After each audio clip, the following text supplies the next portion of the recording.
नमस्कार. आज मी बनवणार आहे कोथिंबिरीपासून अतिशय टेस्टी आणि कुरकुरीत पदार्थ.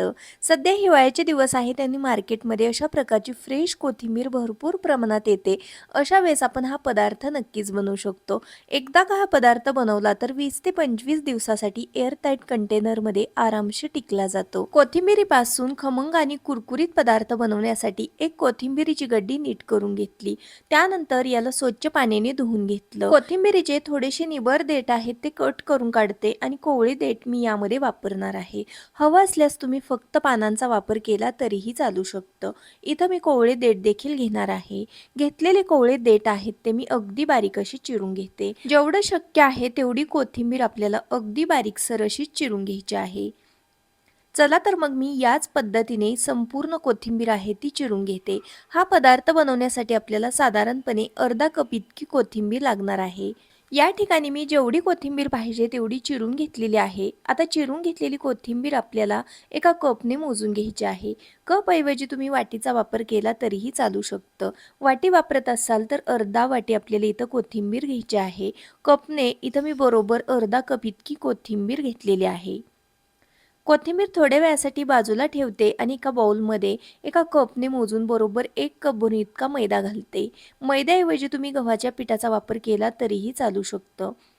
त्यानंतर यामध्ये 2 टेबलस्पून इतका बारीक रवा घातला. रव्यामुळे आपला पदार्थ अगदी कुरकुरीत होण्यास मदत होते. 1 टीस्पून जिरे घातलेला आहे. अर्धा टीस्पून ओवा घालते. सोबतच 1 टीस्पून लाल मिरची पावडर घातली. पाव टीस्पून हळद पावडर आणि चवीनुसार मीठ घालायचं आहे. मसाले घातल्यानंतर यामध्ये 2 टेबलस्पून इतकं आपल्याला तेल घालायचं आहे. हे तेल नॉर्मल टेम्परेचरवरचंच आहे. गरम वगैरे करण्याची आवश्यकता नाही. या टेबलस्पूनने मोजून बरोबर 2 टेबलस्पून इतकं मी रोजच्या जेवणातलं तेल वापरलेलं आहे. आज मी बनवत आहे फ्रेश कोथिंबिरीपासून अतिशय टेस्टी आणि कुरकुरीत अशा मठरी. मठरी बनवताना पिठामध्ये असं हे तेल घातलं तर आपल्या मठरी आहेत त्या अगदी कुरकुरीत होण्यास मदत होते. अजिबात निबर किंवा वातड होत नाहीत. पिठामध्ये घातलेलं 2 टेबलस्पून तेल आपल्याला पिठाला व्यवस्थित असं मुटका होईपर्यंत चोळून घ्यायचं आहे. त्यानंतर यामध्ये चिरून घेतलेली अर्धा कप कोथिंबीर घालते आणि एकदा व्यवस्थित मिक्स करते.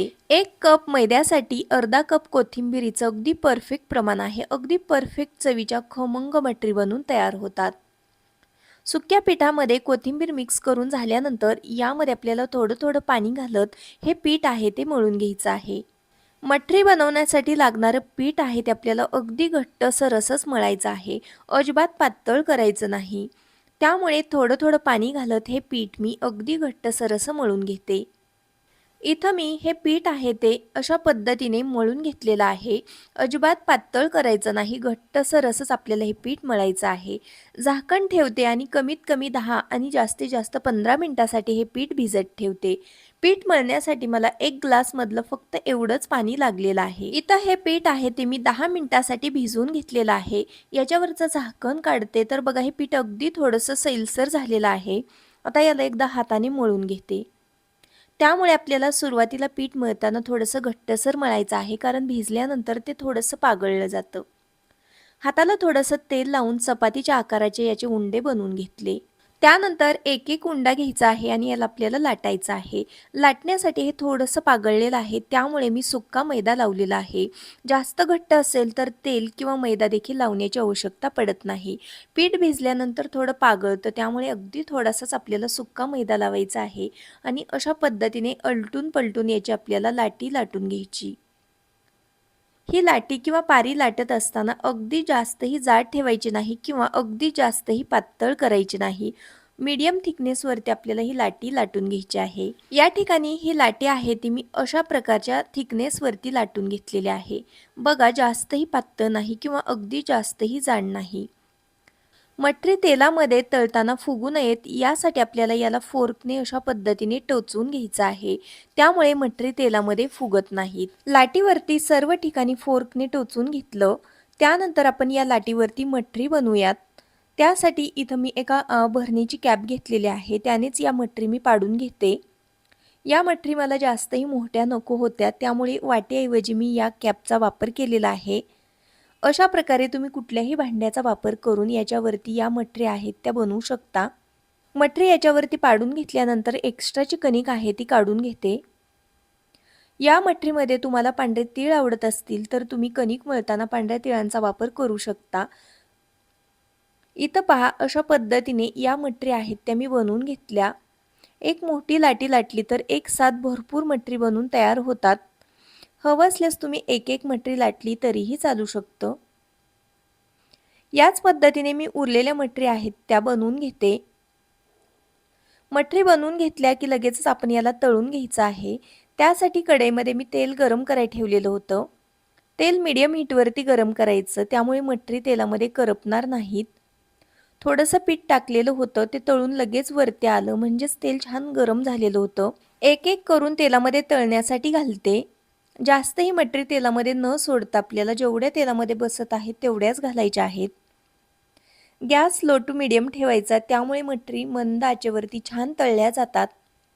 गॅस फुल केला तर मटरी पटकन करपू शकतात आणि कुरकुरीत होणार नाहीत. त्यामुळे आपल्याला अशा पद्धतीने बघा, गॅस अगदी मंद ठेवायचा आहे आणि अधूनमधून हलवत या मटरी अगदी छान अशा कुरकुरीत होईपर्यंत तळून घ्यायच्या. मटरी तळल्यानंतर अगदी छान अशा एकसंत होतात. त्यामधले बुडबुडे बऱ्यापैकी कमी होतात किंवा जिरले जातात. त्यावेळेस आपल्याला मटरी तेलामधून बाहेर काढायच्या आहेत. या ठिकाणी या मटरी आहेत त्या अगदी व्यवस्थित अशा कुरकुरीत होईपर्यंत मी तळून घेतल्या. तेलामधून बाहेर काढते आणि एक्स्ट्राचं तेल नितळलं की याला एका प्लेटमध्ये काढून घेते आणि याच पद्धतीने मी उरलेल्या मटरी आहेत त्या तळून घेते. दुसऱ्या वेळेस मटरी तळत असताना तेल पुन्हा एकदा छान गरम करायचं आणि मगच आपल्याला या मटरी तेलामध्ये तळण्यासाठी घालायच्या आहेत. मटरींची दुसरी बॅच देखील मी अगदी व्यवस्थित अशी तळून घेतलेली आहे. यामधले बुडबुडे बऱ्यापैकी जिरलेले आहेत. मटरी छान अशा तळलेल्या आहेत. तेलामधून बाजूला काढून घेते. त्यानंतर तुम्ही बघू शकता याला रंग काय सुंदर आलेला आहे. बघता क्षणी समजत आहे की मटरी किती कुरकुरीत झालेले असतील ते. या मटरी मी प्लेटमध्ये काढून घेते. तर आवाजावरून तुमच्या लक्षात येईल की मटरी किती कुरकुरीत बनवून तयार झालेल्या आहेत.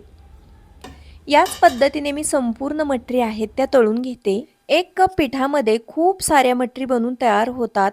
थंड झाल्यानंतर एअरटाईट कंटेनरमध्ये 20 ते 25 दिवसासाठी आरामशीर टिकल्या जातात. गव्हाचं पीठ वापरत असाल तर 10 ते 15 दिवसासाठी टिकल्या जातात.